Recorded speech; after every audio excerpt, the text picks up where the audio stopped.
Hello बच्चों, आइए इस प्रश्न को पढ़ते हैं। 5 किग्रा द्रव्यमान के दो एक समान गुटके एक चिकने क्षैतिज समतल पर 2 मीटर प्रति सेकंड के एक समान वेग से एक दूसरे की ओर आ रहे हैं। फिर बोला जा रहा है टक्कर के बाद दोनों गुटके एक दूसरे से चिपक कर विराम में आ जाते हैं। आगे बढ़ते हैं। यदि दोनों गुटकों को एक निकाय माना जाए तो बोला जा रहा है कि आंतरिक बलों द्वारा कृत कार्य की गणना कीजिए। आइए इस प्रश्न की मुख्य अवधारणा की चर्चा करें। मुख्य अवधारणा देखिए देखिए संघट्ट जो होता है वो दरअसल 3 प्रकार का होता है गतिज ऊर्जा के आधार पे।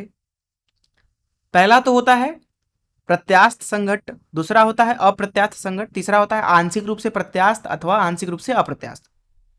टक्कर चाहे कोई सा भी हो, संवेग तो संरक्षित होता ही है।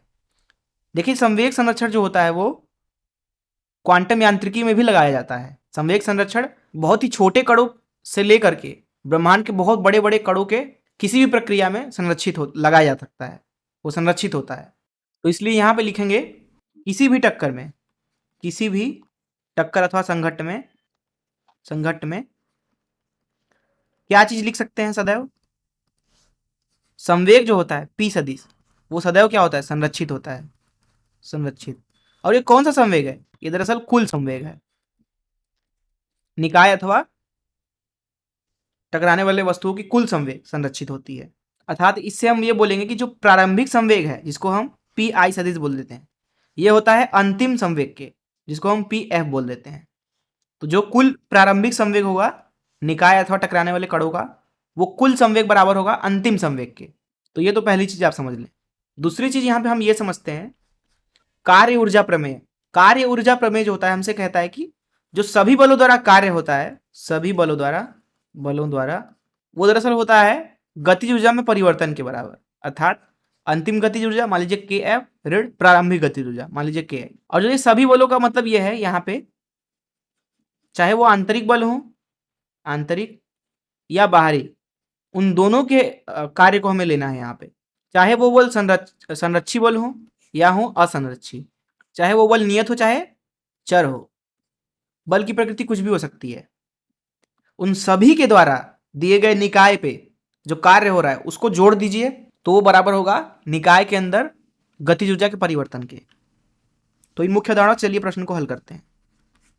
यहां पे प्रश्न में बोला जा रहा है दो एक समान गुटके हैं 5 किलो के, ठीक है। ये पहला गुटका है मान लीजिए और ये दूसरा गुटका है। दोनों ही जो गुटके हैं 5-5 किलो के हैं, ठीक है। और बोला जा रहा है एक क्षैतिज समतल पर चिकना समतल है, अर्थात इनके ऊपर कोई घर्षण बल नहीं लग रहा है, एक दूसरे की तरफ आ रहे हैं कुछ इस तरीके से, ठीक है। एक समान गति से आ रहे हैं 2 मीटर प्रति सेकंड से, ठीक है। 2 मीटर प्रति सेकंड, 2 मीटर प्रति सेकंड।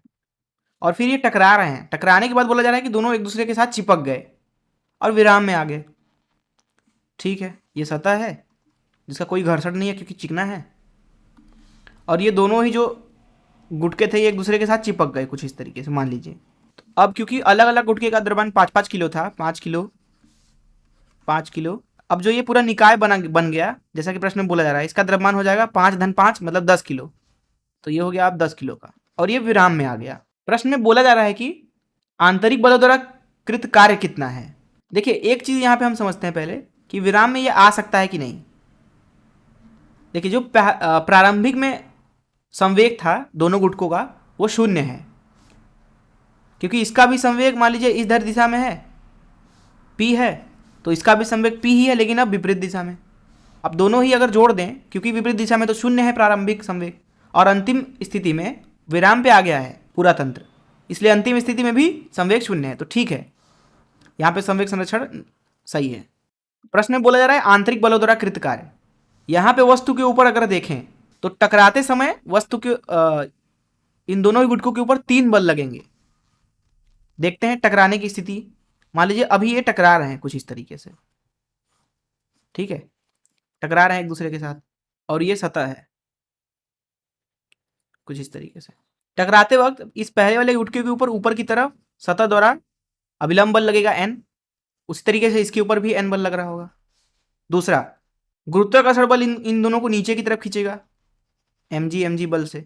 मान लीजिए गुटके के द्रव्यमान m है, और तीसरा बल लगेगा यहाँ जो इनका संपर्क हुआ है यहाँ पे, उसकी वजह से अभिलंब बल, क्योंकि ये दोनों एक दूसरे से टकरा रहे हैं इधर की दिशा में। इनको मान लीजिए N1, दोनों ही बराबर होंगे क्योंकि न्यूटन का तीसरा नियम कहता है कि बराबर बल लगते हैं विपरीत दिशा में। आंतरिक बल यही N1 ही है, यही है आंतरिक बल।